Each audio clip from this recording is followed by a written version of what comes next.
Juga pasal 55 ayat 1 dasar KUHP dan Undang-Undang Nomor 8 Tahun 81 tentang pihak serta peraturan yang bersangkutan mengadili 1. Menyatakan terdakwa Dhani Ahmad Prasetyo alias Ahmad Dhani terbukti secara sah dan meyakinkan bersalah melakukan tindak pidana dengan sengaja dan tanpa hak menyuruh melakukan menyebarkan informasi yang ditujukan untuk menimbulkan rasa kebencian.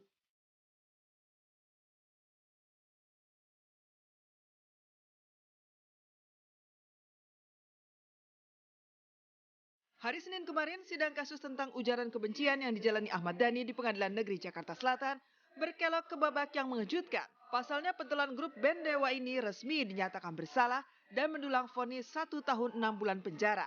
Sontak saja, begitu keluar dari ruang sidang, tim pengacara Ahmad Dhani pun mengurai protes. Tindak pidana terhadap terdakwa Dhani Ahmad Prasetyo alias Ahmad Dhani dengan pidana penjara selama 1 tahun dan 6 bulan.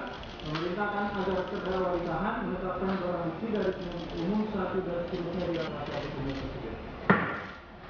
Demikian Pak, kami sudah musyawarah seperti itu hasilnya, seperti yang tadi sudah dikatakan bahwa saudara putusan ini silakan untuk mengambil sikap. Sebelumnya ini yang kami sampaikan dari penuntut umum cukup ya, dari tim penasihat hukum cukup dari Pak Dhani. Baik, kemudian sidang selesai Pak. Menurut kami ini merupakan putusan balas dendam. Kami menganggap sebagai putusan balas dendam, ini merupakan dejavu bagi kita melihat terjadi dinamika politik yang terjadi selama ini, bahwa sebelumnya Ahok ini mendapatkan hal yang sama. Kami sangat berharap dari majelis hakim bisa menguraikan secara jelas unsur menyebarkan kebencian atau unsur kebencian yang mengandung sara.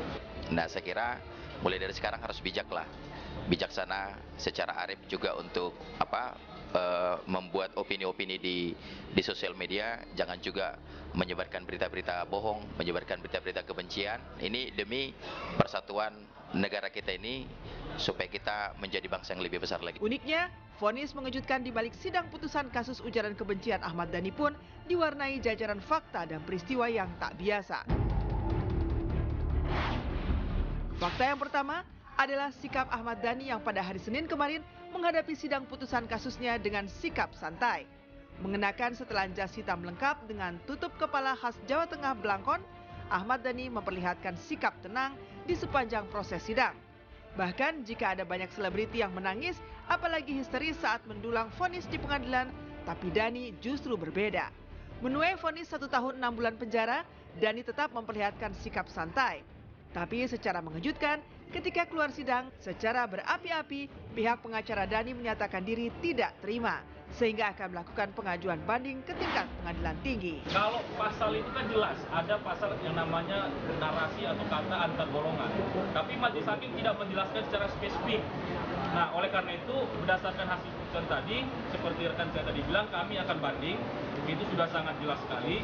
Dan karena kami menganggap putusan ini sedikit tidak adil, khususnya bagi terdakwa. Karena beliau dari awal kita yakin tidak ada melakukan ujaran kebencian terhadap golongan yang dimaksud. Bahkan majelis hakim pun tidak menjelaskan. Sekali lagi saya katakan, majelis hakim tidak menjelaskan terhadap golongan siapa Mas Ahmad Dhani melakukan ujaran kebencian. Kami tidak puas terhadap putusan ini. Mas Dhani juga tidak puas, maka kita akan banding. Proses hukum kan ada lagi doorstop ya. Dan kita akan menjalankan semua mekanisme. Kalau kita memang tidak puas dengan putusan di tingkat pertama, ya kita upaya untuk banding. Memang ini hak setiap warga negara ya, bahwa penasihat hukumnya juga melakukan banding. Mereka punya waktu 7 hari untuk melakukan itu. Jadi ya itu juga harus kita hormati gitulah. Fakta kedua, pasca menuai vonis 1 tahun 6 bulan penjara, Ahmad Dhani langsung digelandang dan ditahan di Rutan Cipinang, Jakarta Timur. Berbeda daripada saat ditetapkan sebagai tersangka kasus ujaran kebencian, kala itu Ahmad Dhani tidak lantas ditahan. Tapi kini setelah resmi mendapat vonis penjara, Ahmad Dhani pun langsung digiring ke Rutan Cipinang dengan mobil tahanan. Dan mengejutkan, seolah tak ingin sang ayah sendirian, Dul turut mengantar sang ayah ikut masuk ke dalam mobil tahanan menuju Rutan Cipinang.